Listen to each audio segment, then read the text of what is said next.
Today, the world runs on one currency. Whether you're buying oil, trading goods, takin, on debt, or holding national reserves, all roads seem to lead to the US dollar. But the dollar's rise wasn't an accident. It wasn't a matter of chance. This is the story of how one nation's money became the absolute backbone of the global economy. Welcome back to my channel, The Historian. In our last episode, we explored the timeless connection between gold and global power. Now, in episode 5, we're diving into what came next. We'll now follow the incredible journey of the currency that replaced gold as the center of the financial universe, the United States dollar. To understand the dollar's rise, we have to travel back in time to the end of the Second World War. Imagine the world in 1945. Europe and Asia were in ruins. Their factories were destroyed. Their currencies had collapsed, and their economies were utterly exhausted. Decades of conflict had drained their resources and their spirit. But across the Atlantic, one nation emerged from the war, not weakened, but stronger than ever before.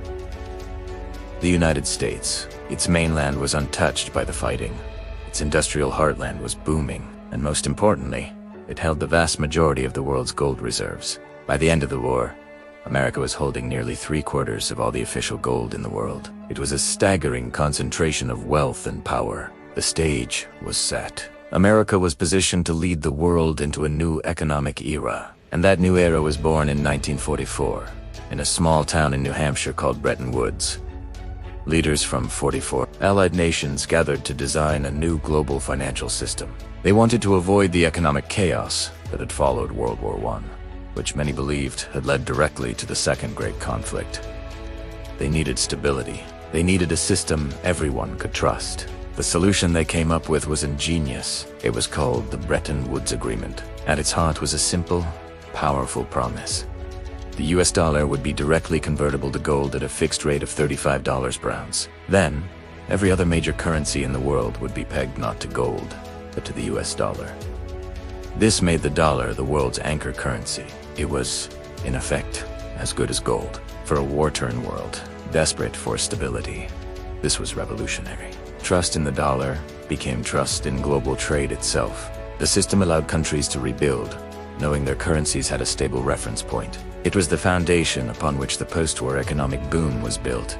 And as global trade flourished, so did the dollar's influence. Dollars started to flow everywhere. To facilitate international business, countries began holding vast quantities of US dollars in their central banks as reserves. It was safer and more convenient than holding gold. Soon, the world's most important commodities, from wheat to steel, were priced in dollars. If you wanted to borrow money on the international stage, chances are your debt would be issued in dollars. The dollar was no longer just America's money. It was the world's money.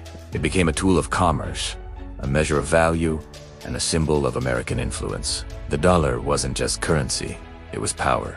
But this golden age of the dollar couldn't last forever.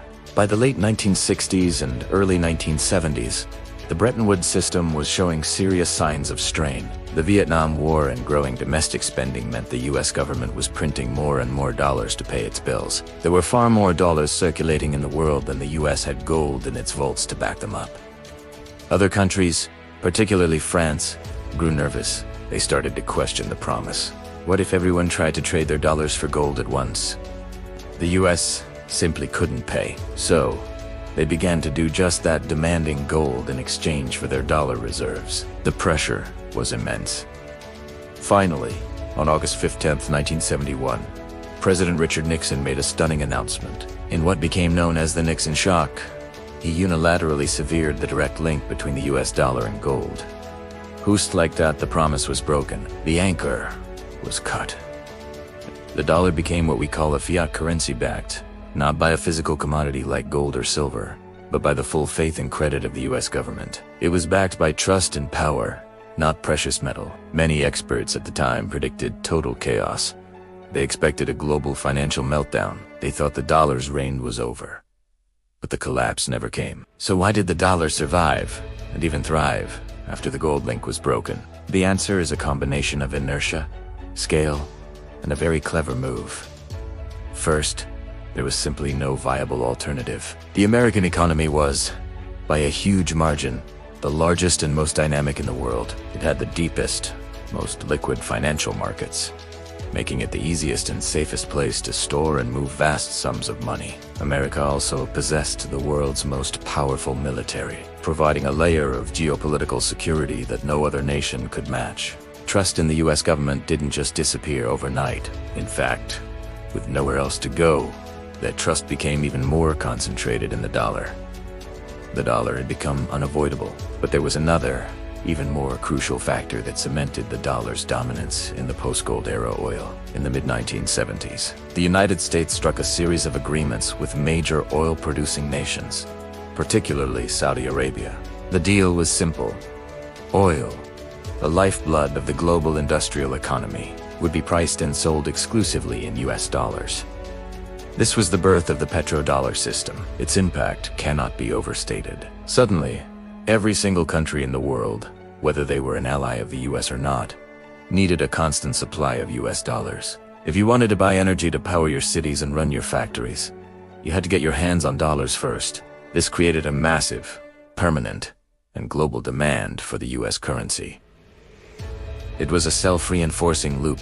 The more oil the world used, the more dollars it needed, strengthening the dollar's position as the world's reserve currency. Of course, no empire lasts forever, and that includes financial ones. Today, the dollar's dominance faces more challenges than ever before. The United States' rising national debt raises questions about its long-term stability.